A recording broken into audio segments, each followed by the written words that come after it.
আসসালামু আলাইকুম। আমি ফাহাদ বিন হালিম আইএনডিআর এর পক্ষ থেকে। ডায়াবেটিক রোগীদের পায়ে ব্যথা এটি খুব সাধারণ সমস্যা।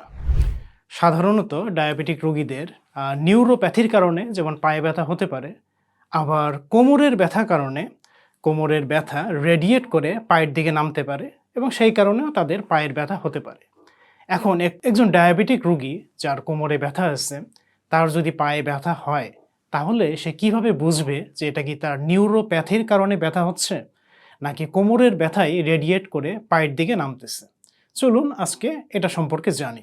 কোমরের ডিস্ক জনিত সমস্যার কারণে যদি পায়ে ব্যথা হয়, তাহলে ওই ব্যথা সাধারণত এক পায়ে বেশি হয়। কোমর থেকে পেছন দিক থেকে পা বরাবর ব্যথাটা নামে এবং একটি নির্দিষ্ট পথে পায়ের দিকে ব্যথা নামতে পারে। আর নিউরোপ্যাথির কারণে যখন ব্যথা হয়, তখন সাধারণত দুই পাতেই ব্যথা হয়। পায়ের পাতায় জ্বালা পোড়া হয় বা ঝিনঝিন করতে পারে। কোমরের ব্যথা থাকতে পারে, তবে পায়ের অনুভূতিজনিত সমস্যাই এখানে প্রধান। অনেক সময় পায়ের রক্ত প্রবাহজনিত সমস্যার কারণেও পায়ে ব্যথা হতে পারে। এটা অনেকে নিউরোপ্যাথির সাথে এই রক্ত চলাচলজনিত সমস্যাটা গুলিয়ে ফেলে।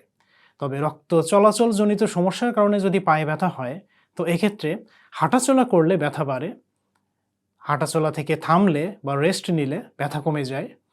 পায়ে ঠান্ডা অনুভূত হয় এবং পায়ে পালস কমে যায়। আর নিউরোপ্যাথির কারণে যখন ব্যথা হয়, তখন পায়ে ঝিনঝিন অনুভূত হয়, জ্বালা পোড়া হয়। পায়ে কোনো মোজা বা রাতে ঘুমানোর সময় চাদর দিলে তখন পায়ে খুব ইরিটেশন ফিল হয়। এছাড়াও রাতে বা বিশ্রামে পায়ের ব্যথাটা বেশি অনুভূত হয়। ডায়াবেটিক রোগীদের অনেক সময় এই দুটোই থাকতে পারে, অর্থাৎ কোমরের ব্যথার কারণে যেমন পায়ে ব্যথা নামতে পারে, আবার নিউরোপ্যাথির কারণেও এই ব্যথা হতে পারে। এক্ষেত্রে দরকার পেশেন্টের সঠিক হিস্টোরি নেওয়া, ডিটেইলড অ্যাসেসমেন্ট এবং পরীক্ষা নিরীক্ষার মাধ্যমে এই সমস্যার বা সঠিক সমস্যার কারণ বের করা। আইএনডিআরে আমরা পেশেন্টের সঠিক হিস্ট্রি নিয়ে তাকে ডিটেইলড অ্যাসেসমেন্ট করা হয়, করে বের করি যে আসলে সমস্যাটা কোথায়। এক্ষেত্রে যদি রিপোর্ট থাকে, তাহলে যেমন এমআরআই রিপোর্টকে সঠিক বিশ্লেষণ করে পেশেন্টের সাইন সিমটমের সাথে মিলিয়ে আমরা পেশেন্টের থেরাপি প্ল্যান শুরু করি।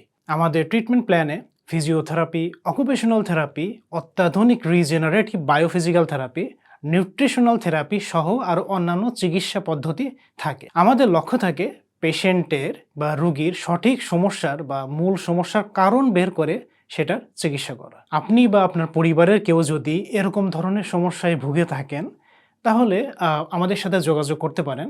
আমাদের অ্যাপয়েন্টমেন্টের জন্য স্ক্রিনে দেওয়া নাম্বারে ফোন করে আপনার অ্যাপয়েন্টমেন্টে নিশ্চিত করতে পারবেন। ধন্যবাদ।